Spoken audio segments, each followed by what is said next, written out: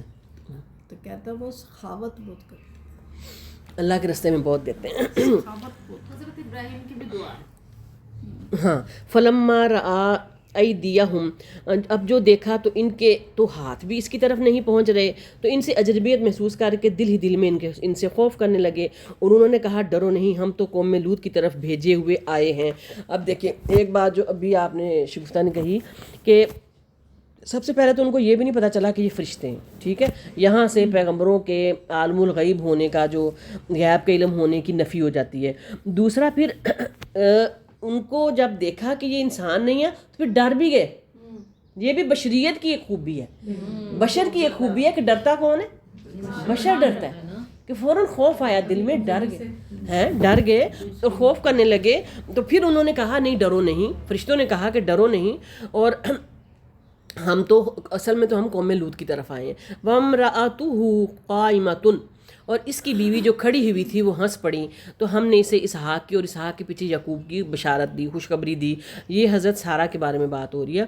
قَالَ يَا وَيْلَتَا أَأَلِدُ وَأَنَا عَجُوزٌ وَهَذَا بَالِي شَيْخًا. بڑا پیارا ڈائلاگ ہے. وہ کہنے لگی ہائے میری کم بختی، میرے ہاں اولاد کیسے ہو سکتی ہے، میں خود بڑھیا ہوں اور یہ میرے خامد بھی بہت بڑی عمر کے ہیں، یہ تو یقیناً بڑی عجیب بات ہے.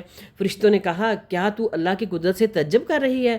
تم پر اے اس گھر کے لوگوں اللہ کی رحمت اور اس کی برکتیں نازل ہوں، بے شک اللہ حمد و ثنا کا سزاوار اور بڑی شان والا ہے. فلما ذهب عن ابراہیم الروع، جب ابراہیم کا ڈر خوف جاتا رہا اور اسے بشارت بھی پہنچ چکی تو ہم سے قوم لوط کے بارے میں کہنے سننے لگے. یقیناً ابراہیم بہت تحمل والے، نرم دل اور اللہ کی جانب جھکنے والے تھے.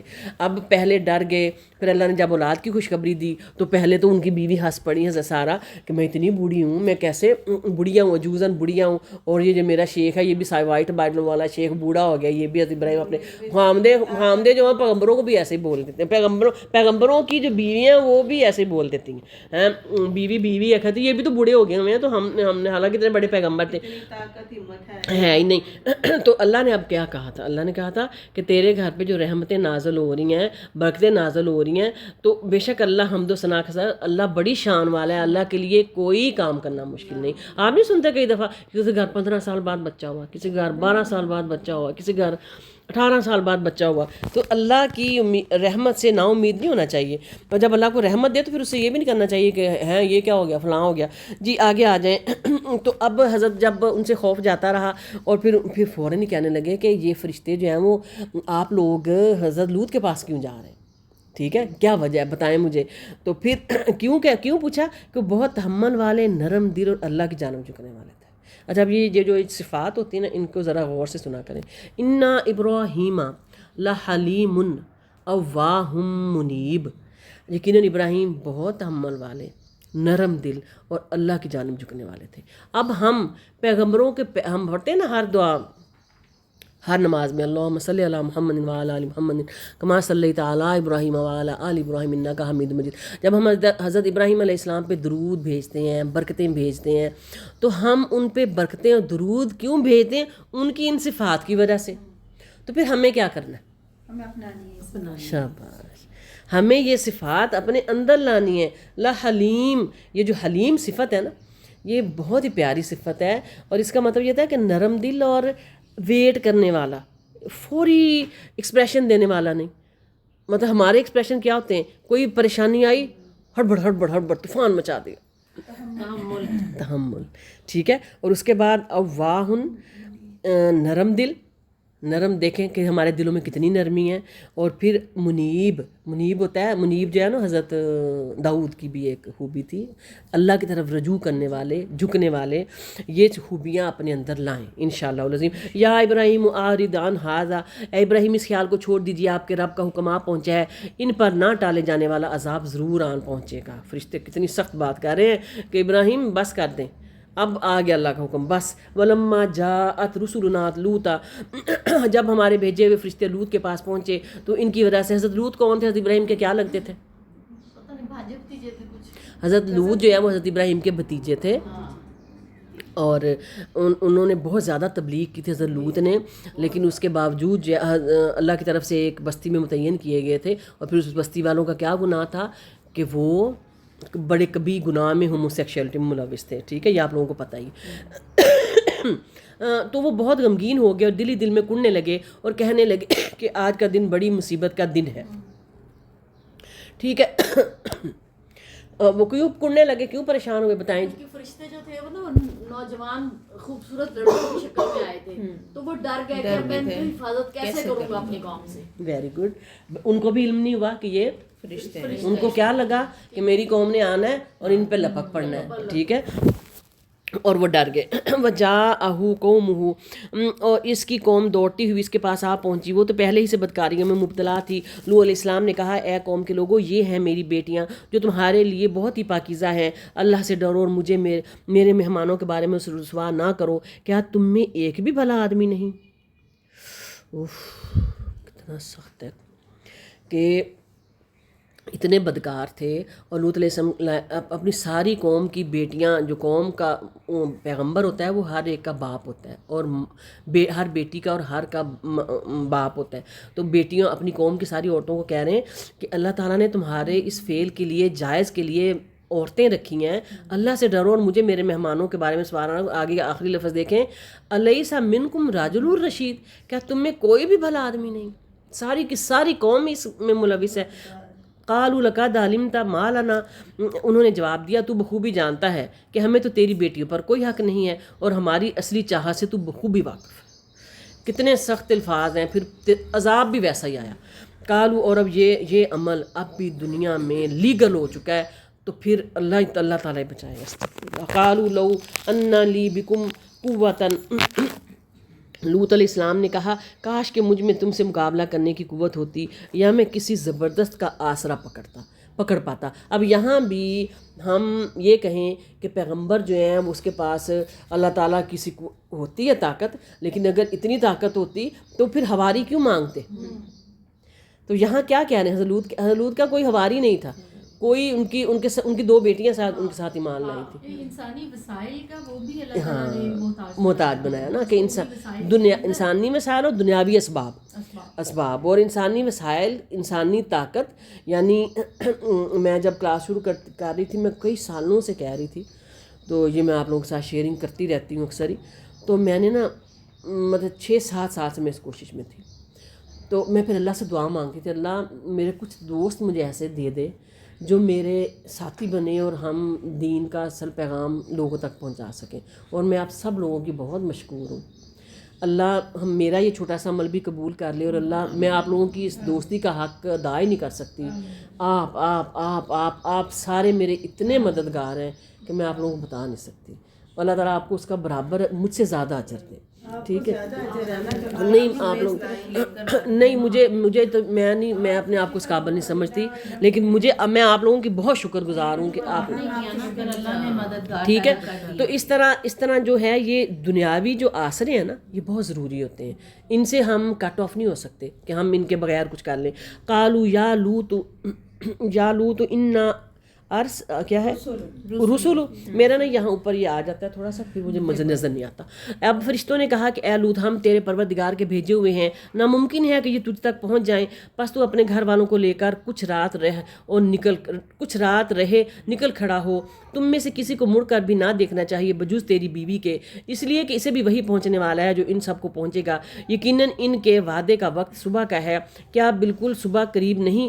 پھر جب ہمارا حکم آ پہنچا، ہم نے اس بستی کو زیر و زبر کر دیا، اوپر کا حصہ نیچے کر دیا، اور ان پر کنکریلے پتھر برسائے جو طے بتہ تھے، تیرے رب کی طرف سے نشاندار تھے، اور وہ ان ظالموں سے کچھ دور بھی نہ تھے. استغفر اللہ. حضرت لوط علیہ السلام کی جو قوم کے اوپر عذاب آیا تھا وہ یہ تھا کہ وہ پتھریلے پتھر تھے، نشان زدہ پتھر تھے، اور پھر ان کو مؤتفقات بھی کہا جاتا ہے کہ یہ ان کی بستیاں جو تھیں، اس کی بستی کو پوری کی پوری اوپر سے اٹھا کے، آسمانوں سے اٹھا کے زمین پہ پھینک دیا گیا تھا. پھر ان کا جو حشر ہوا تھا وہ پوری ڈیٹیل تفاصیر میں آتی ہے. یہ دیکھیں کہ اللہ تعالیٰ ہماری اولادوں کو، خاص کر ہمارے بچے جو لڑکے اور لڑکیاں ایون جو دوسری جگہوں پہ پڑھنے جاتے ہیں، ماں باپ کے سامنے تو ہاتھوں میں ہوتے ہیں نا، ہماری حفاظت میں ہوتے ہیں، لیکن جو باہر چلے جاتے ہیں ان کے لیے اللہ سے بہت دعا کیا کریں. کسی ہاسٹل میں دوسرے شہر میں چلا گیا، کسی دوسرے ملک میں چلا گیا یا چلی گئی، اللہ سے دعا مانگیں اللہ ہمارے بچوں کو صحیح دین پر قائم رکھنا اور انہیں اس قسم کی تمام جو آزمائشوں سے پاک رکھنا. السلام علیکم ورحمۃ اللہ وبرکاتہ.